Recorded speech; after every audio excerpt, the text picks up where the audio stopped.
Je vous retrouve pour la deuxième partie de la vidéo 7, c'est bon à savoir, sur les fonctions exécutives. Et je vais vous parler en particulier des aménagements que l'on peut mettre en place sur le temps scolaire en France. Nos enfants qui sont neuroatypiques et qui combinent TSA et TDAH, je vous rappelle que cette association est présente dans 80% des cas, ont une fatigabilité très grande.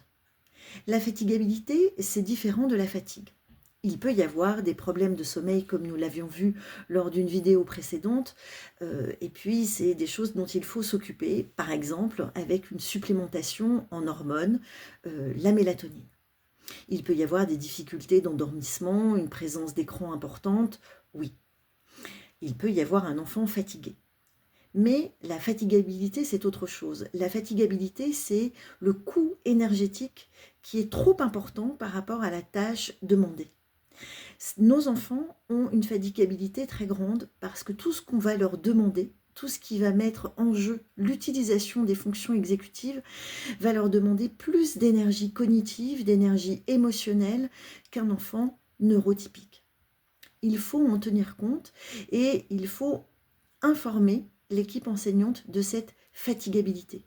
Et que les pauses, idéalement en salle sensorielle quand il y en a une, mais de plus en plus d'écoles en sont équipées, que ces pauses ne sont pas un luxe, c'est une vraie nécessité à la fois physiologique et cognitive. Après la question de la pause, nous allons parler, à proprement parler, des aménagements. Il y a d'abord les aménagements au niveau spatial. Dans la classe, c'est mieux, dans la majorité des cas, que l'enfant soit proche de l'enseignant. L'enseignant peut occuper des places extrêmement différentes dans les écoles en France. Il peut être du côté du tableau, au contraire au fond de la classe, plutôt sur le côté de façon décentrée, en plein milieu, parfois même au centre de la classe. Mais en tout cas, ce qui est important, c'est que l'enfant soit dans le périmètre de vision et même dans le périmètre du toucher de l'enseignant, dans le sens où ça va être important pour initier une action, parfois une petite tape sur l'épaule ou une petite tape sur la main. Quand je dis une petite tape, c'est une petite tape extrêmement douce et gentille, mais qui va permettre d'initier quelque chose. Donc c'est important que l'enseignant ait l'enfant TSA, TDAH avec des troubles 10, puisque les troubles 10, c'est des difficultés, c'est un dysfonctionnement au niveau des fonctions cognitives, au niveau des fonctions supérieures du cerveau et des difficultés à initier, à réaliser un certain nombre de tâches. Et les tâches sont extrêmement variées, complexes, nombreuses, longues à l'école. Et elles vont bien entendu en se complexifiant une fois que l'on passe à l'école élémentaire, puis au collège et encore plus au lycée. Donc que l'enfant puisse être proche de l'enseignant. Ensuite, qu'il puisse avoir accès à du matériel sensoriel. Par exemple, un casque anti-bruit, si ça lui convient bien. Certains enfants ne le supportent pas. Donc c'est quelque chose à essayer de façon régulière, à reproposer de façon régulière. Quand je dis régulière, ça n'est pas tous les jours ni toutes les semaines, mais c'est tous les mois ou tous les 2 mois, parce qu'un enfant va grandir et va peut-être arriver à se saisir d'un aménagement qu'il n'aura pas initialement accepté. Donc un casque, des fidgets. Les fidgets, ce sont tous ces petits objets rigolos, sympathiques à manipuler. Il y en a de plus en plus présents dans les classes, mais c'est important que l'enseignant comprenne bien qu'il s'agit d'évacuer une surstimulation sensorielle, qu'il ne s'agit pas de jouer avec un gadget ou d'être au contraire dissipé.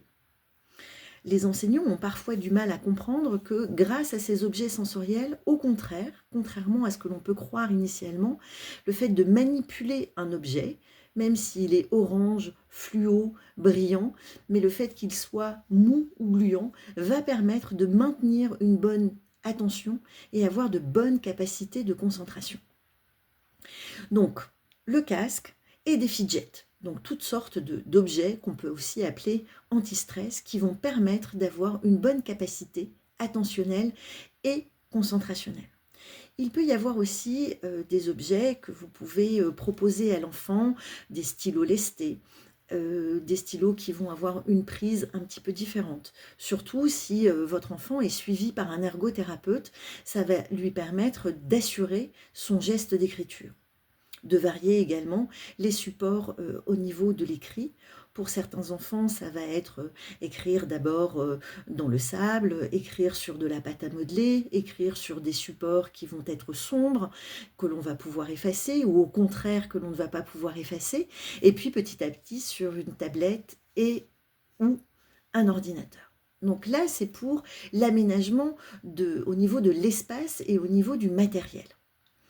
Ensuite, il y a les aménagements, ce qu'on appelle la compensation humaine avec l'AESH.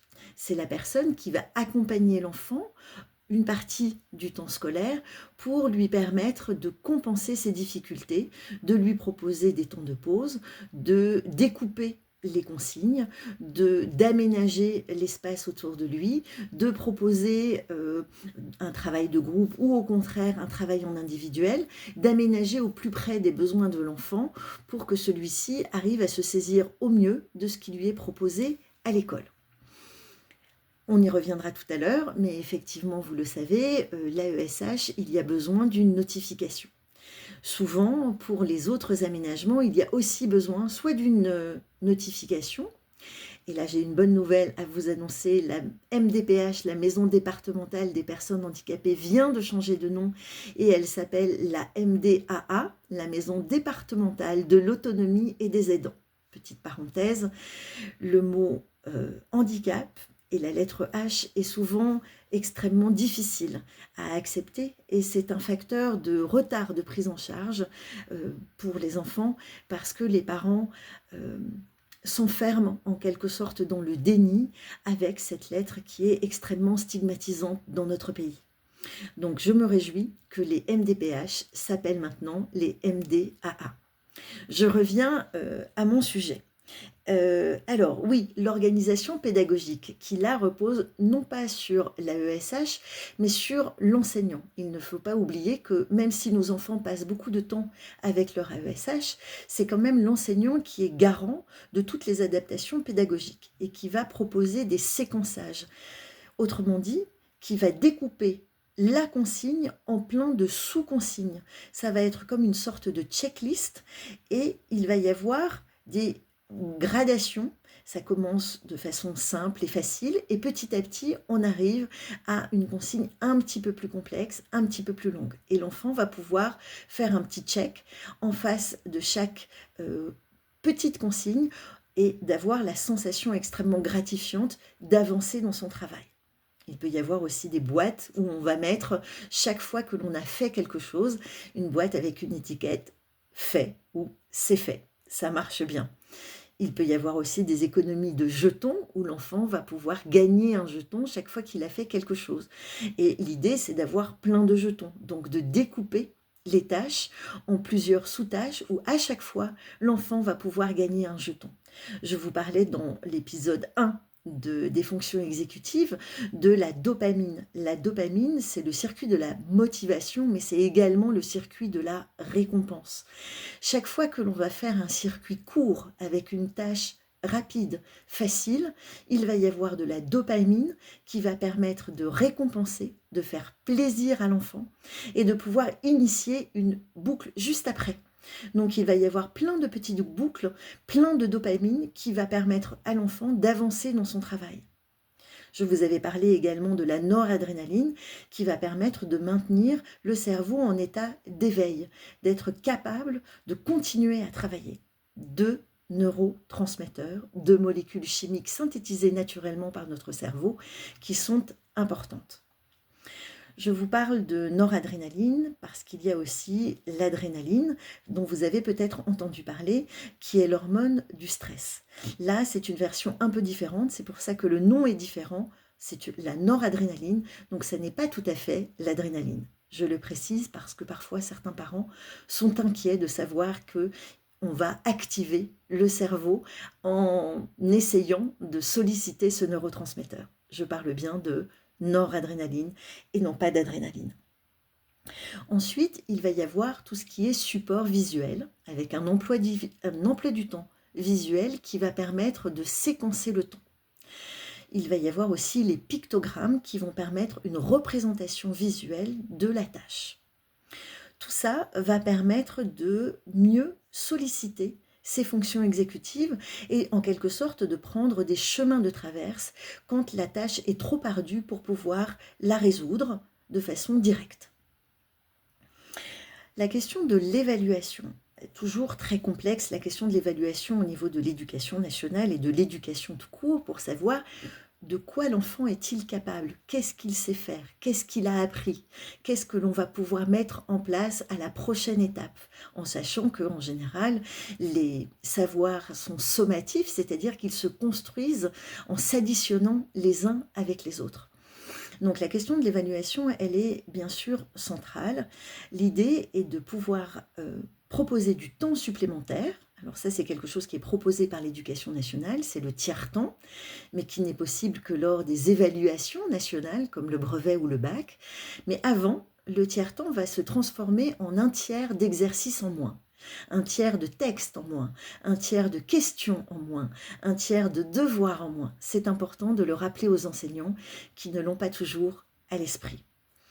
Et si les évaluations peuvent se faire par QCM, par questions à choix multiples, c'est mieux, c'est plus simple et ça va faciliter l'enfant, ça va le concentrer sur la tâche, le concentrer sur la partie qu'il doit restituer, ce qu'il a appris, ce qu'il doit restituer, et non pas gérer un texte complexe, une question particulièrement longue, la gestion de son matériel. Ça va lui permettre d'aller directement à l'essentiel.